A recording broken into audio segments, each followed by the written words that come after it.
let's get started. I want to thank everyone for participating and joining in today. And as I said, we are recording this session. We'll make that available afterward. We will do this session again next week on a date to be determined, a time to be determined just yet. Originally, we were talking Thursday, Kevin, but that may not work. So you and I need to visit about maybe kind of refiguring that for next week a little bit. We can talk afterward. But anyway, I want to thank you for coming on today to join us for this, which I think is perhaps one of the more consequential things we're dealing with in the last several years. As most of you know from the letter that I sent out a week or so ago, this is the result of the board looking at our website that we use for the aggregated public notices site for South Dakota, and deciding that we needed to see if we could do something better and be as good as we can be with it. Because coming out of this legislative session, we know that state government is building their own site as we speak.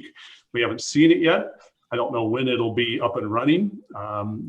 Just have not been able to pick up on any of that, but I know that they're at work at it.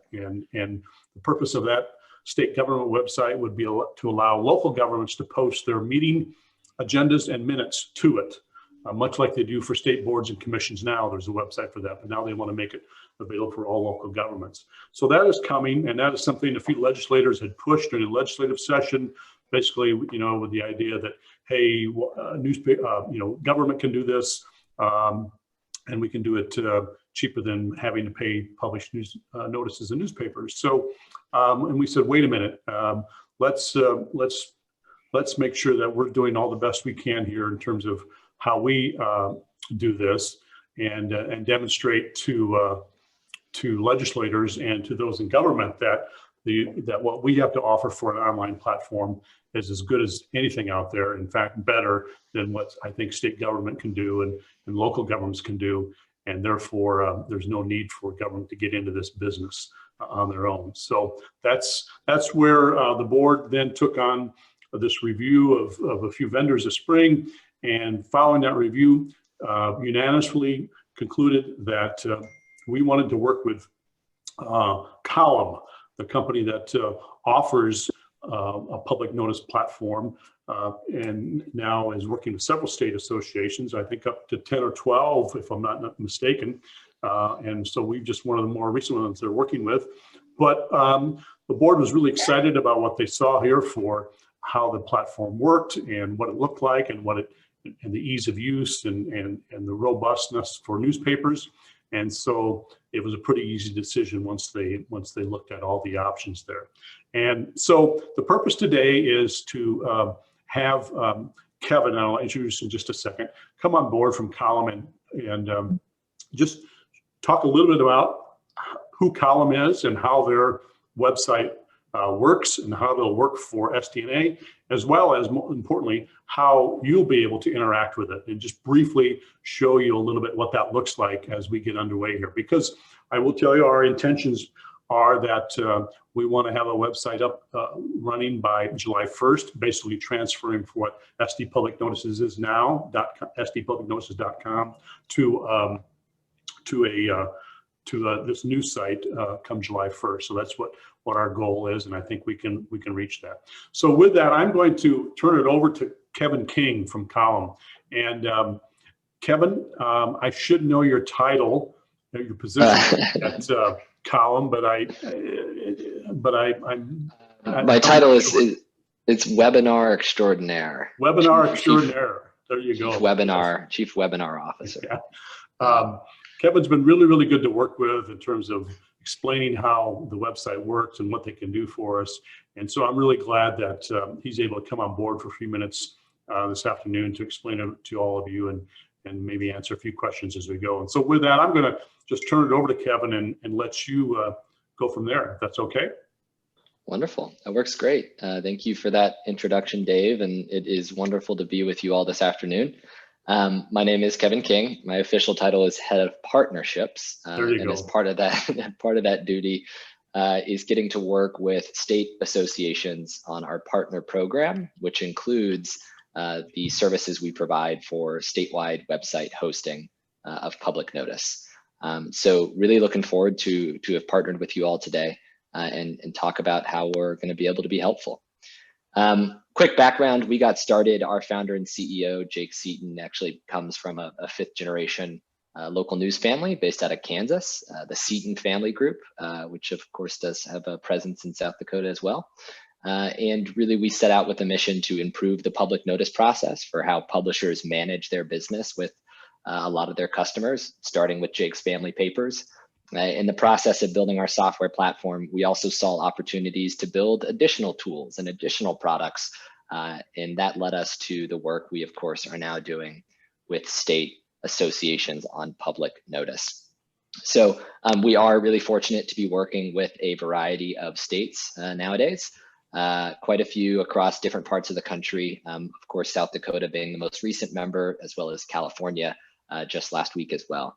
The focus of these partnerships have been on these state press association websites for public notice, which, as Dave really helped articulate at the beginning of the call, are key defense mechanisms, key resources in the conversations that happen every year in state legislatures about the future of public notice. And it's our belief as a technology company to equip the media industry with the latest and greatest tools to push back on those arguments and to reinforce the vital role that the news industry plays in government transparency and accountability on notice. I don't know about you, but it's been quite a while since I routinely checked a government website for information, but I certainly go check my local news sites. And so we embody that mission and certainly believe the work state associations have done to aggregate this statewide is a deeply important and compelling resource for the future of this issue. And with that, we have officially partnered, as Dave explained, with SDNA to turn your existing website as it is today into a brand new look and feel. If you're looking closely, admittedly, you will see the state of Arizona here. I did a shortcut and just slapped a logo on one of our existing sites. So this is just simply a preview of what we are going to be building over the next couple of weeks. With the focus of really delivering a few new modern features and sets and tools to these websites. So with that in mind, what am I talking about?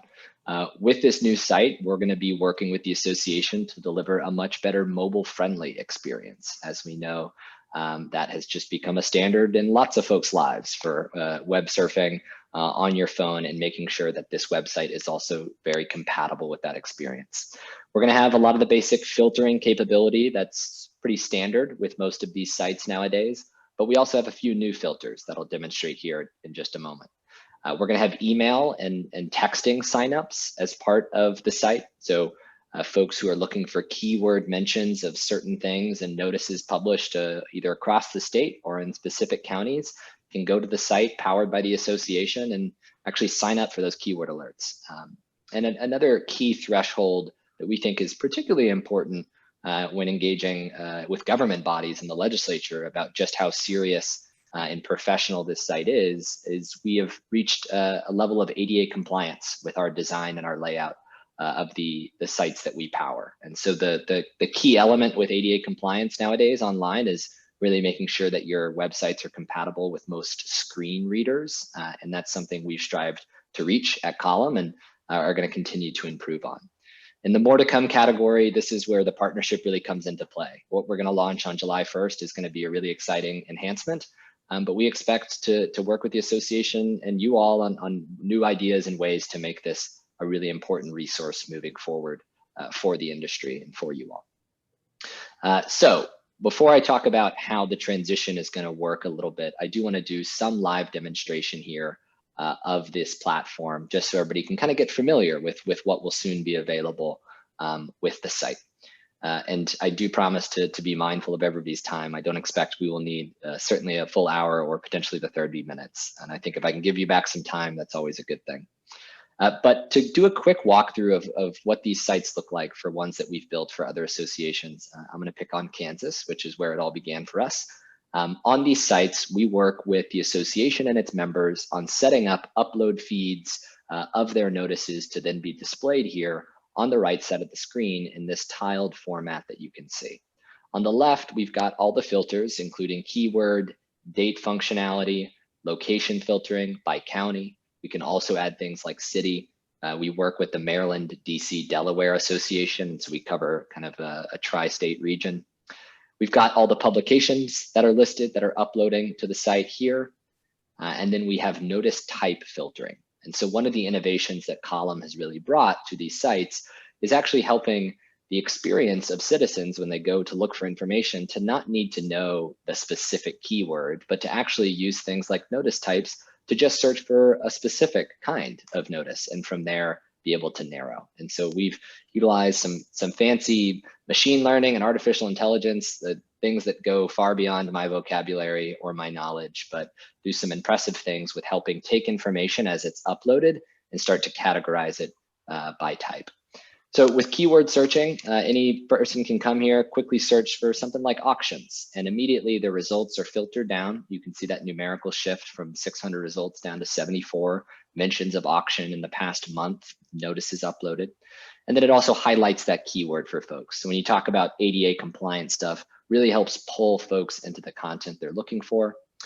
With each notice that they open up, they can then take a look at it here on the left side of the screen to read the full notice. As you can see, we do our best to really maintain some good formatting for those text-based uploads that are coming to us.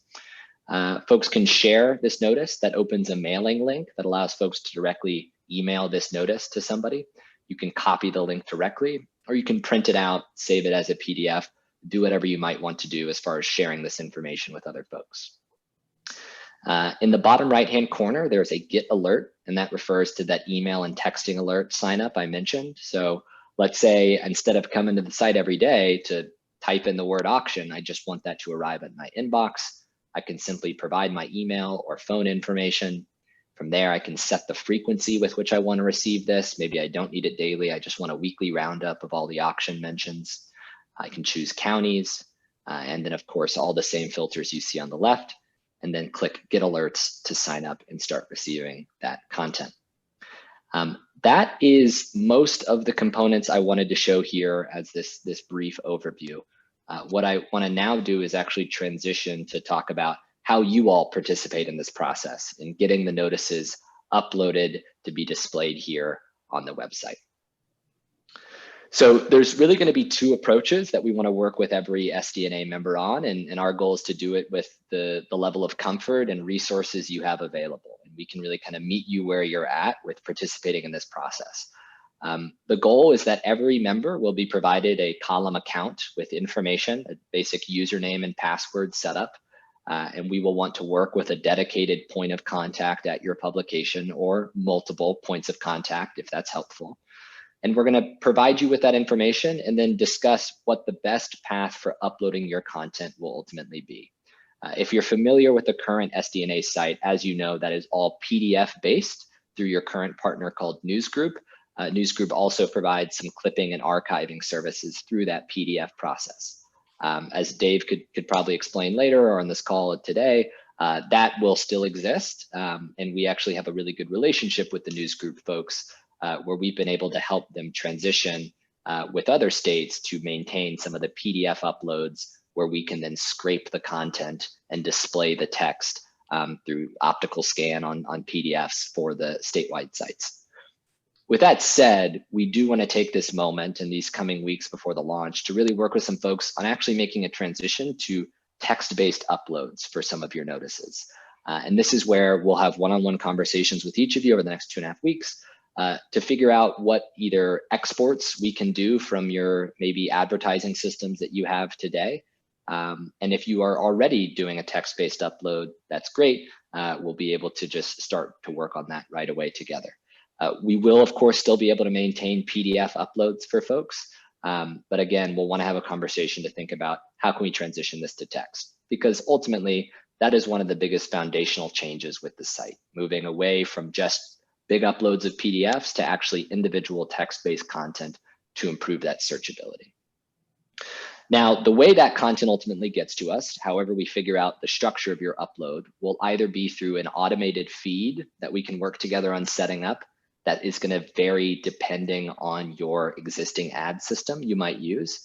If you don't have a sophisticated ad system of sort, no worries. That's why we have option 2, which is going to allow you to do some pretty straightforward manual uploads of content that you have ready to go, those TXT files or those PDF files.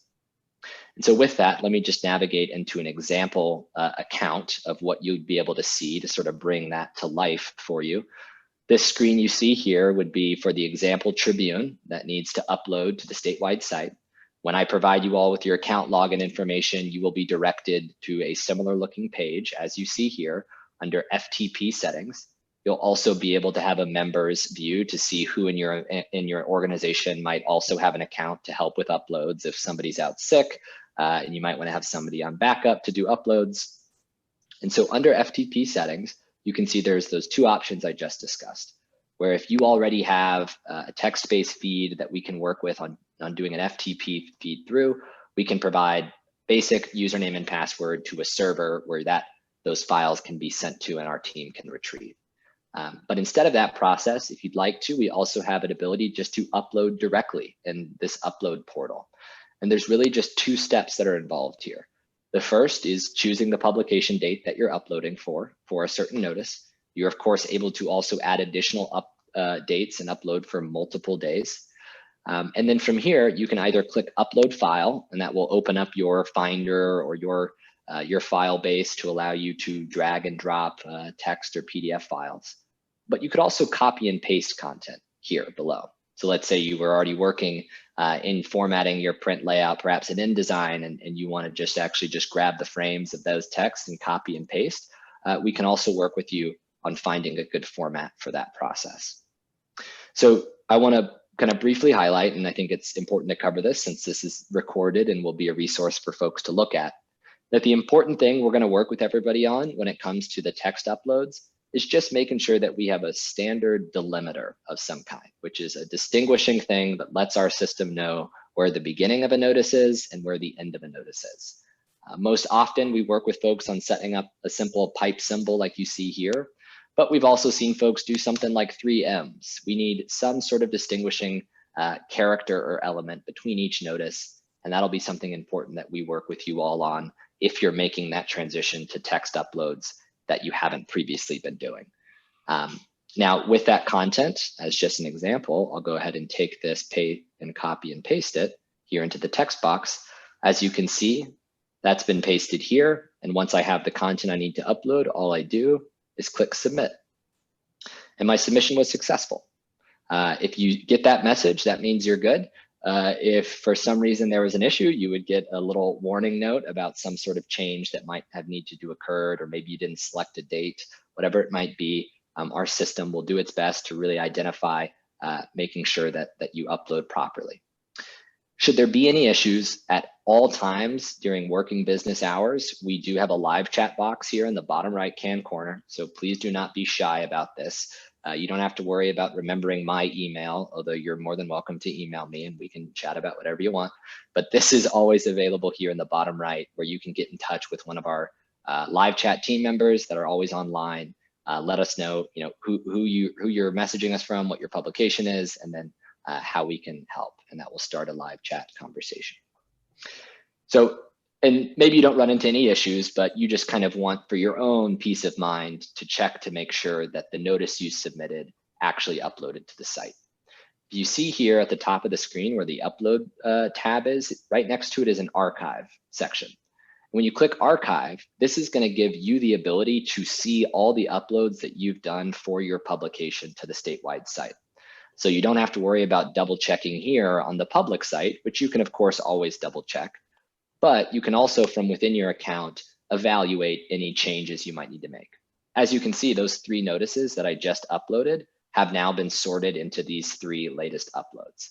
Of course, I copy and pasted them all at one, but our system, using that delimiter, was able to recognize where one began and another ended, and those are my latest 3 uploads. But maybe I messed up the date on it, and I realized this actually wasn't for June 10th, but I actually want to edit this and change it because it was supposed to be uploaded for yesterday, and we want that to be accurately reflected on the statewide site. And so you always have the ability and the control to go into your archive and make some of those edits. And let's say you also want to be clear about what type of notice it is you're uploading. You have that ability to categorize that too. That of course is not required. That's where we built the nice machine learning tools to do this. but we do want to make sure that that is an option for folks. Or maybe there is a typo and you want to fix the text here. Whatever it might be, all you have to do is make those changes and hit save. And that will update as you can see the date changed there for us. Maybe you realize a week later you messed something up and you want to search. You can always search across the archive here where it says My Keywords, and you'd be able to search and quickly find a specific notice that you might be needing to track down.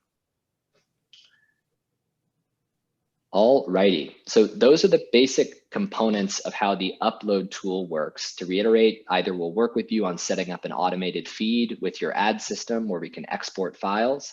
That'll have to be a one-on-one conversation, or once you get into your column account, we can actually just have you go ahead and do basic file uploads here, do submissions, and of course, view your archive. The last couple things I want to run through, we just talked about this, administrative tools. On the left side, you'll also see we do our best to build in some reminder emails. Obviously, these sites are only as good as they are accurate and up to date. And so it's going to be important that with this process, we'll want to, of course, make sure that folks get reminders on a daily, weekly basis, whatever it might be for when you publish notices, to make sure you're also uploading to the statewide site. I'm going to leave this screen up here as my sort of final note, and then we can transition hopefully into some questions or comments. And if there aren't those, then we can wrap up a little early. But I want to go ahead and just ask you all on the call right now to go ahead and take the first step in this transition process, since you've been able to show up here today. And if you don't mind, while you're sitting at your computer, to open up an email inbox and send an email to kevin@column.us titled SDNA Public Notice Site. If you could please send me your name and the publication or publishing group that you work with. And if you aren't the dedicated point of contact for this upload process, I guess I should clarify, please send me the information of who on your staff will ultimately be responsible for helping manage this upload. And then from there, I will follow up with the rest. I will follow up with information on your account so you can get access, and then some training materials which review a lot of what we talked about today as far as what it looks like to go in and upload a notice. And with that, Dave, and that's all I have to cover. Terrific. Thank you, Kevin. A couple quick comments and a question. Number one, we, SDNA and mostly Column, are currently working with News Group, who is the provider for our current public notice website, to bring archives over to the new site. So in other words, when we transition in July to the new site, it won't be as though there's no content there and we're just starting from scratch. The content that is within the public notices, SD public notices website now will come over in steps, in waves, so that we have it populated with some archival material, which will be good. And then I guess a question for you, Kevin. So now if you've got folks on this call who contact you and to get started, when will they actually start uploading? When do you want them to start participating? Yeah, so my goal will be for us to look to start uploading, and I'll communicate this with folks when we chat, that week of July 1st, which I believe starts on the 26th. Maybe someone can help me with the calendar. There's a Monday, I think it's maybe the 8th or 29th. The hope is that we spend those days at the beginning of that week, getting everybody spending those first days doing the upload. You can always do a test upload the moment we get set you up with an account. Okay. But I want folks to really shoot to commit in real time for if you're publishing on Monday, or if you publish Wednesday of that week or Friday, that is the week that you'll do your first real uploads to the system. Gotcha. And then the other question is, because I know you will get this as well, obviously a lot of the public notices are text-based. They're just, meeting minutes, bid notices, and so forth. They're words. But we do have things like financial reports that are sort of these multi-column tabulated charts that get printed in the paper, or some other maps, and as part of a zoning notice. So this system, in that case, they would be uploading PDFs of that, correct? Correct. Yeah, for those big notices that come around, delinquent taxpayer notices, as you mentioned, some of those multi-pages, that's where we typically encourage folks to go to the upload file and click that and upload those PDFs if you're working with them as display. We know that sometimes folks have crunched those into liners or like a 2-column thing, and you can try to do text-based. That's really where I recommend, if you want to just get some clarity, you can always open up a chat there just to double check. But we highly encourage that you do the PDF uploads for those bigger multi-page displays. Terrific. Awesome. And I just wanted to reemphasize Dave's point about the Newsgroup archive. Kansas Press Association is also one that was previously using Newsgroup for their public notice website. And so to that point about archive, we've transitioned them over. And so occasionally as you're searching through their site, you might still see a PDF upload like the ones you all are familiar with. When you click on that, I mean, you'll even see here a little Newsgroup thing in the URL, but this is where we're bringing in those files of their past notices that they had previously uploaded. But there's still text-based discovery, which is great. So I looked for that keyword here. It appeared as if it was just a text-based document, but then of course I open it up and it's a PDF. Yep, got it. Briefly, any questions or comments from anyone? You can raise your hand or send something in the chat if you want at this point. Troy. Okay, I got to unmute myself here. I feel like this is where I should say a long-time listener, first-time caller thing. If a notice runs 4 weeks in a row, you just go in there each of the 4 weeks and upload it each time? So here's the good thing about this publication date section is that you can add additional runs for those notices that you're uploading for multiple in a row. So the PDF could be a good example there where that notice that needs to run 4 weeks, you can go in here and select those calendar days and it will populate when you upload it in your archive. But of course, we do not display, you'll be able to see the future uploads in your archive, but we do not display them here until they get to that publication date. So when you do that, you want to make sure not to put in other ones that are only running 1 week along with that group that's be 4 weeks. Yeah. Yeah. And so, and you bring up a good point as far as how you can think about your uploads for those notices where it's maybe a one-off that you know is going to run multiple weeks and you're going to upload it as a single file. You can do that. Or typically folks just get in that routine of uploading all their notices for any given week at that same time. And there's probably duplicates from last week, but it's just because it's the second run and it now is going to read it for the correct day. Real quick, Dave, what kind of participation do we have right now with the people uploading their legals? No, Troy, it's not what it needs to be. It's at best 2/3 at times. And so what our board is committed to is 100% participation, because quite honestly, as we've said, and this is going to be key, without that, the legislature is going to be watching. And so we want to be in a position this fall, as we transition to this new site, to get to say October 1st, and we have that, close to 100% participation, 95% or whatever it may be. So we can be confident and brag to the world, including legislators, saying, look at the mousetrap we built and how well it works. And so there's no need for government to duplicate that because we've already achieved it. But it's all dependent upon that participation, because we can have the best platform, and I think we do have the best platform, but without that participation and uploading by members, that's where it'll fall short. You're right. Sounds good. That's all I have. Thanks, Troy. Anyone else? I think, Kevin, I think your colleague, Jake Seaton, was on here. Jake, are you here? Oh, no way. He was. Maybe he made a guest appearance and disappeared. Popped in, popped out. Anyway, so. It looks like we have 2 in the chat. Book information. How are we protected against ransomware? Yeah, great question. So as a software company, there are few things we prioritize higher than security. So we are, sorry, I'm just trying to pull open our security information. We are built on top of a set of programmers that reach some of the highest levels of security testing and penetration testing. So that remains something that we often prioritize at Column. I just want to bring you to our full website so I can actually show you some information while we're doing the recording on our security. I need good vocabulary to back me up on it. So there's a variety of things, both application-based security, infrastructure security. This, of course, around payments isn't as relevant. That deals with another product that we provide for publishers. But yeah, it remains our top priority with this information. So we appreciate the question.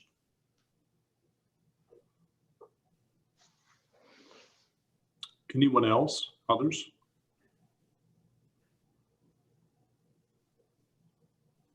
Well, listen, that's been about 30 minutes, Kevin. You're good. Perfect. I awesome. told you, Chief Webinar Officer. Yeah. I know what I'm doing.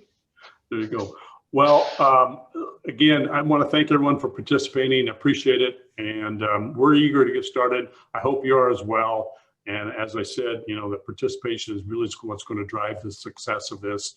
And I know Kevin and his team at Column are committed to making sure it works for you and answering questions. We will do the same at SDNA as well, so that we can make sure that nothing falls through the cracks and that we're staying on top of it. So this is going to be priority number one in the coming few months. So with that, I'm going to again say thank you and ask everyone to try to stay cool the rest of the day. Okay. All right. See ya. Bye-bye.